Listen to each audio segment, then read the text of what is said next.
Durante sessão da Comissão de Agricultura e Reforma Agrária do Senado, o senador Luiz Carlos Reis parabenizou o deputado Marcel Van Hatten por propor a CPI para investigar abusos de autoridade no Supremo Tribunal Federal e no Tribunal Superior Eleitoral.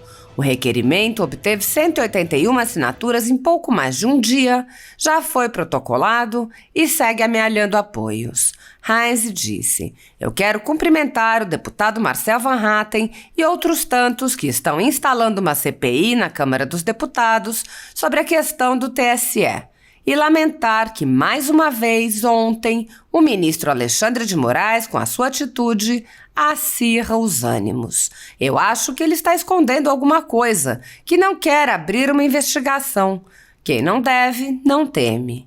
O senador anunciou que há um texto em elaboração que já conta com a assinatura de 15 senadores para pedir ao Procurador-Geral da República que abra uma investigação.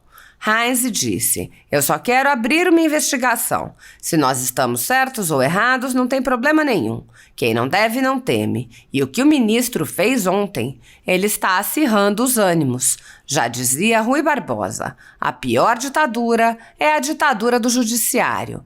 Tem que respeitar esta casa e ele não respeita. O parlamento brasileiro, a Câmara ou o Senado Federal. Tem que respeitar, porque afinal nós somos um poder e ele também é um poder. Portanto, esse é um passo importante. As coisas serão demonstradas às claras." Ao divulgar o vídeo, Reis disse: "O pedido de investigação é para que possamos preservar a nossa democracia. Não investigar é negar ao povo o direito de esclarecer dúvidas diante de um processo eleitoral tão conturbado." Segundo a Constituição Federal, o controle dos atos de ministros do Supremo Tribunal Federal é realizado pelo Senado, que pode promover o impeachment dos ministros em caso de crime de responsabilidade. No entanto, os presidentes da Casa vêm barrando a tramitação dos pedidos sem consulta ao colegiado. O atual presidente, Rodrigo Pacheco, já recebeu dezenas de pedidos de impeachment, 26 apenas sobre o ministro Alexandre de Moraes, e nenhum foi sequer levado a debate. Sem controle externo, alguns ministros do Supremo agem ao arrepio da Constituição. Em inquéritos secretos, o ministro Alexandre de Moraes, por exemplo, promove uma aberta perseguição a adversários políticos.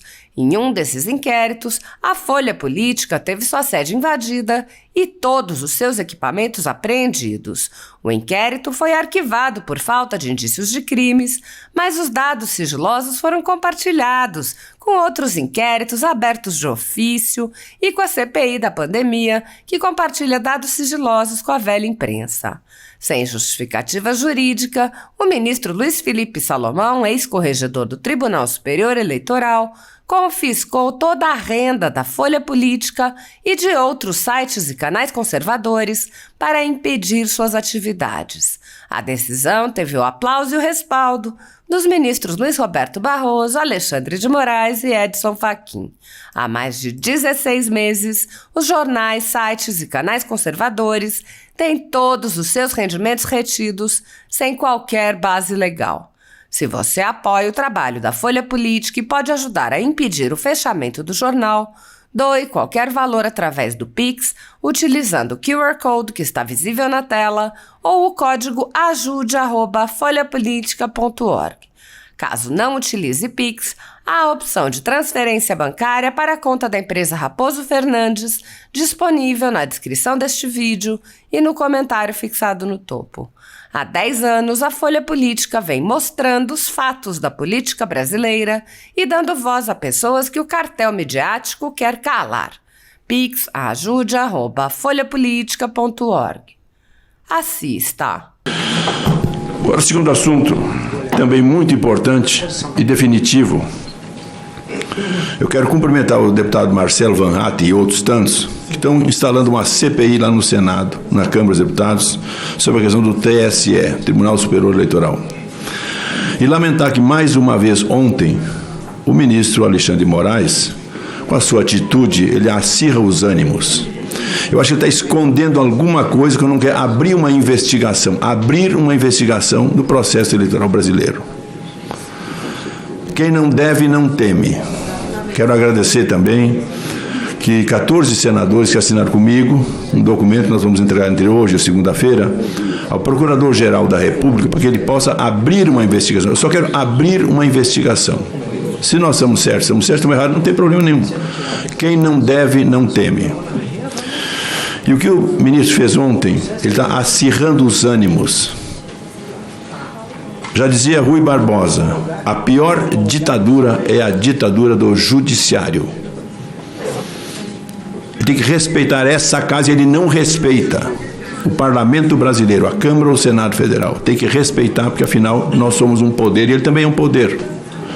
Portanto, esse é o passo importante, que as coisas serão demonstradas às claras. E digo e repito, quem não deve, não teme. Para que estão temendo todas as irregularidades no processo eleitoral que ocorrem no Brasil. Portanto, é importante, vamos seguir nessa batida para que nós possamos, que alguém nos ouça. E vamos fazer esse processo. Eu agradeço aos senadores que assinaram ontem, rapidamente peguei 14 assinaturas, e estaremos entrando entre hoje e segunda-feira com o doutor Aras para que ele possa fazer uma investigação correta, completa, em cima do processo eleitoral brasileiro. Muito obrigado, senhor presidente. Senhor presidente, senhoras e senhores deputados, continuo aqui fazendo listagens das aberrações e das intromissões que o senhor Alexandre de Moraes fez no processo eleitoral. No dia 19 de 10, ele suspendeu as propagandas de Bolsonaro, lembrando as prisões de Lula, Zé Genuíno, Zé Dirceu e Antônio Palocci. No dia 12 do 10, o TSE proíbe novas vinculações da propaganda eleitoral em que Lula era chamado de corrupto. Dia 7 do 10, o TSE proíbe a divulgação de vídeo e entrevista em que a senadora Mara Gabira relaciona. A proibição se estendeu às redes sociais, a exemplo do YouTube, que são censurados apenas em ditaduras. 4 do 10, o TSE censura a Gazeta do Povo, que foi obrigado a tirar do ar matérias ligando Lula ao ditador da Nicarágua, Daniel Ortega, que sempre foi seu aliado e nas perseguições aos cristãos. Dia 1 do 10, na véspera do primeiro turno, Alexandre de Moraes censura o antagonista, obriga o site a tirar do ar a matéria com a gravação. Em seguida, vem a censura em cima do antagonista e publicar qualquer matéria citando o fato que foi censurado. A Jovem Pan também é censurada e proibida pelo TSE de repercutir a reportagem do antagonista. 30 do 9, o TSE multa Bolsonaro em R$20 mil por reuniões com embaixadores. Dia 25 do 9, o TSE determina a retirada de outdoor de apoios a Bolsonaro das rodovias do Brasil. Dia 24 do 9, o TSE proíbe Bolsonaro de fazer live do Palácio do Planalto e do Alvorada. Dia 21 do 9, o TSE proíbe campanha de Bolsonaro de usar imagens do discurso do presidente da Assembleia Geral da ONU. Dia 19 do 9, o TSE nega direito de resposta de Bolsonaro contra vídeos da campanha de Lula em que Bolsonaro era chamado de genocida e possuído sem nenhuma comprovação. Dia 19 do 9, o TSE proíbe campanha de Bolsonaro de usar imagens da visita do presidente a Londres, aos funerais e às últimas homenagens à Rainha Elizabeth. Dia 14 do 9, o TSE restringe participações de Michele Bolsonaro na propaganda eleitoral. O dia 1 do 9, o TSE proíbe divulgação de pesquisas da Modal, mas que mostrava Bolsonaro à frente de Lula em Minas Gerais. Portanto, senhor presidente, eu quero que seja repercutido nos anais dessa casa, na Voz do Brasil, essas aberrações por esse cidadão que só pode estar magoado, chateado, contrariado com alguma coisa que aconteceu na sua vida e se intromete no processo democrático brasileiro. Ele não permite a transparência, não permite a legalidade e fez essas aberrações do processo eleitoral claramente como eleitor apaixonado por esse bandido que volta aqui, que é o senhor Lula. São os inquéritos 4828, 4871, 4781, perdão, 4781, eu tenho a dizer que não tem nenhuma forma nem figura de um processo efetivo penal, de um processo apuratório, inquisitório penal. Aquilo é realmente ditatorial, é um processo que corre à margem da Constituição, efetivamente, e correndo à margem da Constituição, que inclusive nós já mencionamos, não foi arquivado por conta de um entendimento que contraria frontalmente toda a jurisprudência do Supremo, que pedindo à Procuradoria-Geral da República, como pediu o arquivamento de inquérito, ele deve ser arquivado, já que nós não temos uma instância ministerial superior, do Ministério Público Superior, para aplicar o artigo 28. Então a jurisprudência era toda nesse sentido.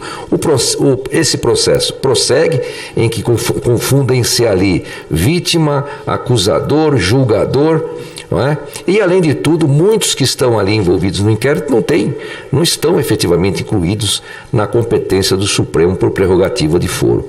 Então, é um inquérito que corre mesmo à margem da Constituição e ele não tem tempo para acabar, ele não tem objeto definido, e eu costumo comparar esse inquérito àquele personagem do filme Bolha Assassina, que a bolha vai crescendo e vai absorvendo as pessoas sem parar. Só que aí a bolha ela é seletiva e corre mais para a direita. Então, é isso que eu penso desse inquérito, esse malfadado inquérito. Inclusive, já foi dito aqui presente para a doutora, e eu estou sabendo, e todos nós sabemos, que vem sido negada a vista aos advogados para examinar esse inquérito contra a súmula 14 do vinculante do Supremo Tribunal Federal. Foi a doutora Bárbara que mencionou aqui com toda razão. Então a solução que eu colocaria seria essa. Agora, o apelo que nós fazemos a esses ministros realmente é que voltem a ser ministros do Supremo Tribunal Federal, que não prossigam nessa senda antidemocrática e que realmente possam efetivamente cumprir o seu papel. Eles não foram eleitos pelo povo e não representam o povo. A política e a representação do povo é papel do Congresso Nacional, é papel do Executivo, presidente, governador, prefeito, não de ministros do Supremo Tribunal Federal. E muito menos que sigam nessa senda de criar cada um deles um dispositivo constitucional de acordo com o seu entendimento. Nós temos uma Constituição, temos aqui o sistema civil law, temos que observar a Constituição. Por mais que nós aprovemos um ativismo judicial moderado de acordo com a doutrina, ele não pode efetivamente contrariar a lei e a Constituição, porque o juiz está preso ao direito posto. Essa é a grande realidade e isso tem que ser pensado.